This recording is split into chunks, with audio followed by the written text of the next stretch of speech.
Hey guys, welcome to another New World video.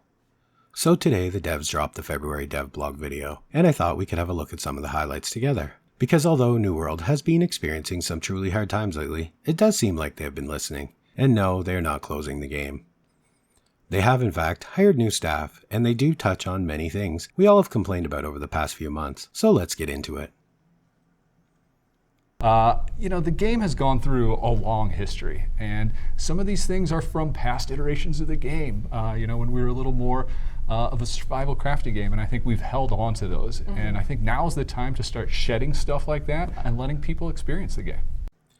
This one hit home for me.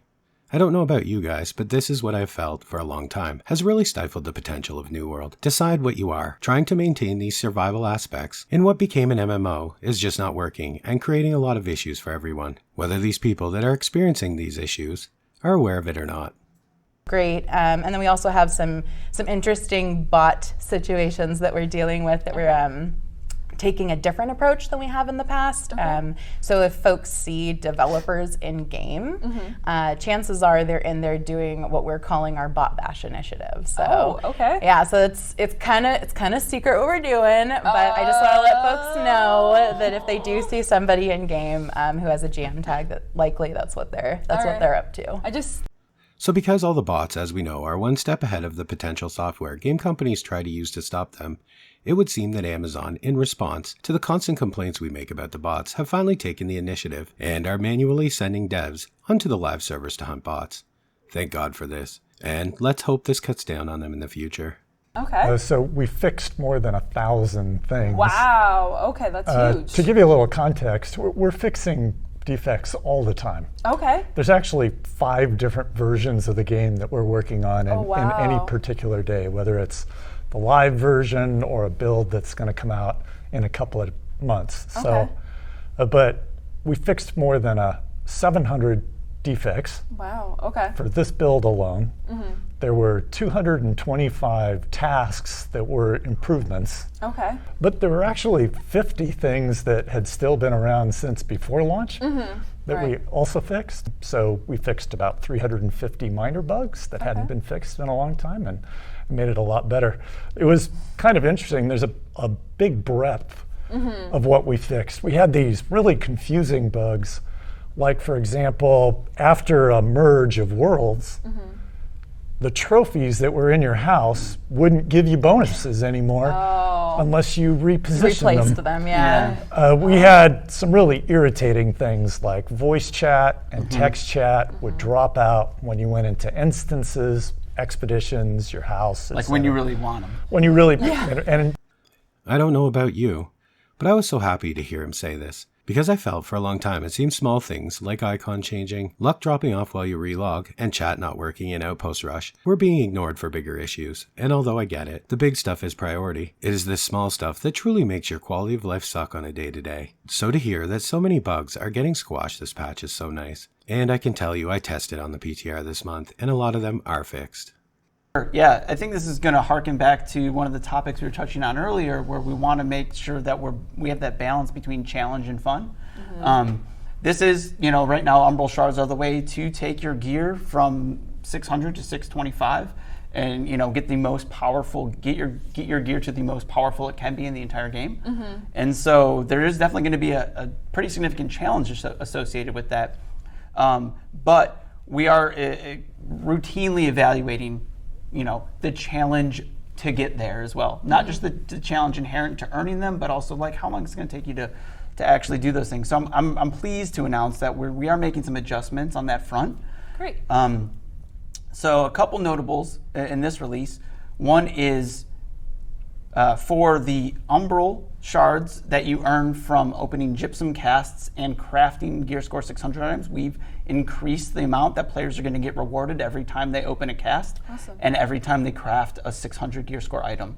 Okay. And so that should help them progress up the ladder a lot more substantially if they are making use of those avenues.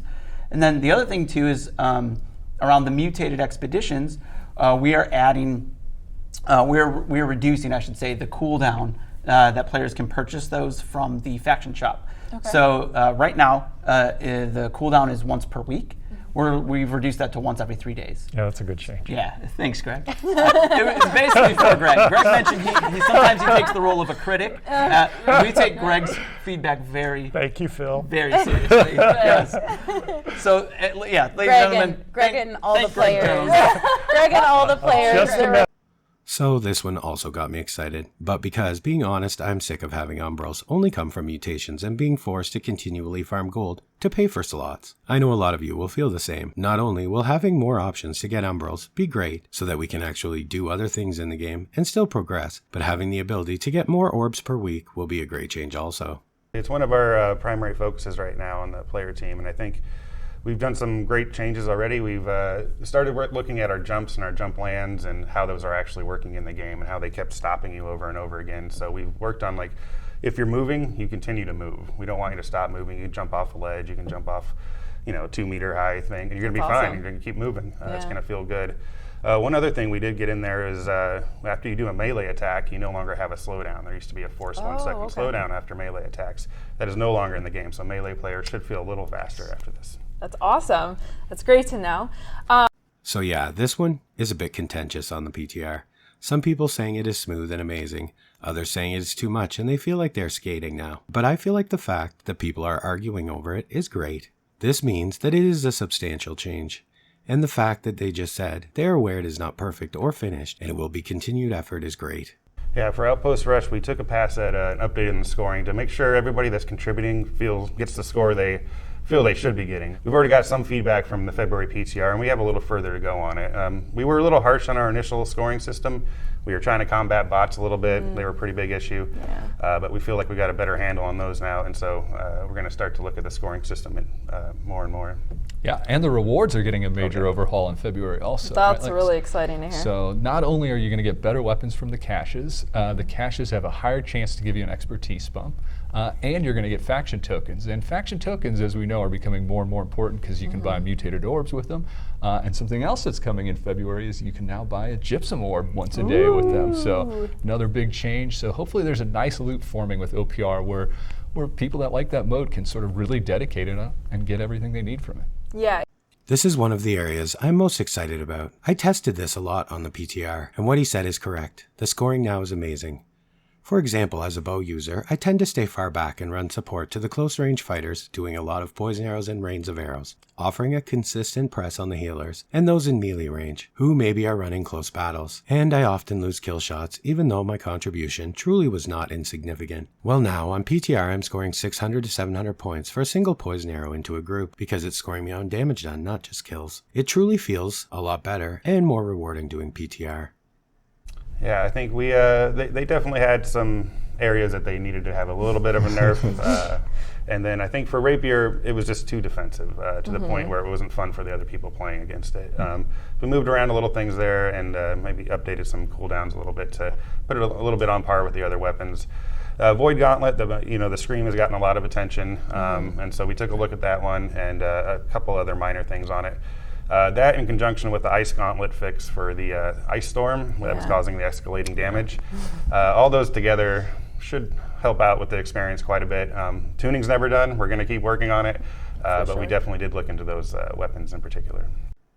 These were some needed changes. I know a lot of people who are heavily invested in those weapons may rage that their OP builds now will be on par with everyone else and no more stomping people. But really, you know it was overpowered. That's why you built it. My advice is when something feels too OP, never invest heavily in it. Invest a little, sure, to maybe use it to your advantage, but over-investing in something you know will be nerfed is a bit short-sighted. How do you feel about that? Yeah, it's a struggle. It is definitely a challenge in our game that we need to do a little better at. I think, the owners of the Everfalls and Windswords are amassing a lot of money. Yes. And it's tough to compete against them. We're aware of this. We're working on it. We don't have, immediate solutions to the larger problem. We're working on them. I think one of the things we'll do in the shorter term is, it's very difficult to win a war as an attacker right now. And I think, the win rates for defenders are 80 plus, and I think that is not a healthy place. No. So that is something we're looking at, and we can take more immediate action on. And I think that'll allow at least people to circulate ownership so that wealth is distributed a little more. That would be awesome. Yeah, there's definitely a lot of rich companies. So, this is interesting, and I am not sure how it will hit. Everyone knows something has to be done about the companies that have dominated and owned Everfall and Windsward for a long time. They have become too powerful to deal with, and only continue to do so. But from what he describes, it sounds to me like he is planning to make winning a war easier, giving the attackers sort of a handicap to allow them a better chance. This could be great, or it could be devastating, and should be tested extensively, I think, because it might backfire and just have those same major companies simply steamroll a map, taking all territories from territory owners, who are less powerful now. There's global luck and there is gathering luck. Global luck is the luck that you have that is applied to activities like killing mobs in the open world, killing named enemies, opening chests, those types of things. And then the other luck applies to the activities that you do, as the name implies, with gathering. And that gathering luck is how likely you are to get bonus materials and things like that when gathering. Okay. So I open an elite chest and I have a 3% luck trophy in my house. Sure, yeah. Can you explain like how that 3% factors into the roll? Yeah. So every bit of luck that you have, not just from trophies, but any consumables or luck stat bonuses that you have for being flagged for PvP or for any gear that you've got equipped, that all kind of stacks up and increases your probability to get a named item from any of those activities. So you mentioned elite chests, right? When I open an elite chest, as much luck as I have, each bit of luck I have is going to help me in my odds to get a named item from that chest. Does it raise the ceiling and the floor, or is it more it raises just the ceiling or just the floor? Or can you Right. explain? So it definitely raises the floor. It helps you kind of roll in a higher range for those items. He talks about luck here, but somehow doesn't answer any of the questions that people generally have. We all know what luck does. The question surrounding luck we all ask has nothing to do with what he said. We want to know, does luck affect trophy drops? That's never answered. Although it is good to know, luck in fact does not affect loot drops from mobs, or rather the frequency of those drops, but affects the loot if a drop occurs. One day hopefully we will get an answer definitively about luck in trophies. And they go on in the video to discuss the story, and I will save you some time. Nope, it still doesn't make sense. I'm kidding. But really, it is a vague story. But they do say that they plan to add cutscenes to the quests, even existing quests, to better lay out the story to hopefully engage people more. So the overall feeling I get from this video, if I had to theme it, is this.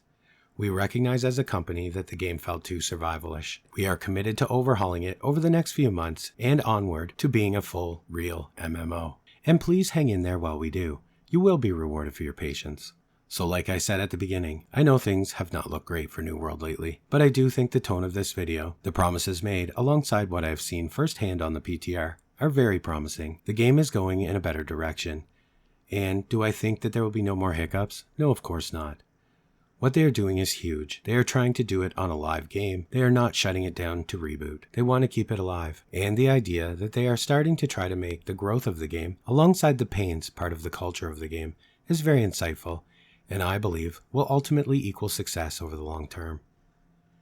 Anyway guys, that's the dev blog, and I do think it was timed purposely for today. So I do expect to see the February patch drop either tonight or early tomorrow. Do not take that as gospel, but it will be very soon. And as always guys, thanks for watching, and I will see you in the next one.